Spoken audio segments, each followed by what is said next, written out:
Ayan, hello po sa ating lahat, Team EDC. Ayun na nga po, no, ay marami nga daw pong nakakahalata lately kay Kalingap Ed. Kahit sino naman po talaga ay makakahalata, ano. Lalong-lalo na sa body language na Eds. Yung ramdam mo kung ano yung sinisigaw ng kanyang puso, tinitibok ng kanyang puso, ramdam mo as a viewers talaga. Yung masasabi mong yes, 100% na na-attach na po talaga sila sa isa't isa. Hindi yung sabihin mo na vlog lang yan, no. Hindi po sa usapang vlog na yan, kundi yung pinagsamahan po nilang dalawa, yung damdamin, sa tagal ba naman na naiba-vlog ni Kalingap Prab, posible or imposible po walang namuong pagtitinginan sa kanilang dalawa, diba?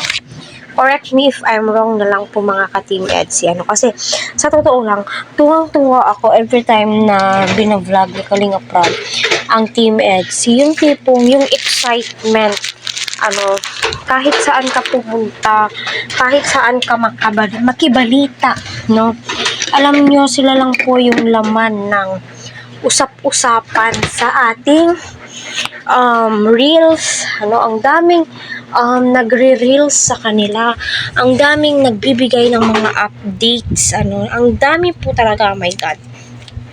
Mapapasana all ka na lamang po kung gaano ka supportive yung mga scouter ni Kalingap Prab sa Team EDC. So, sino ba naman ang hindi susuporta sa kanila?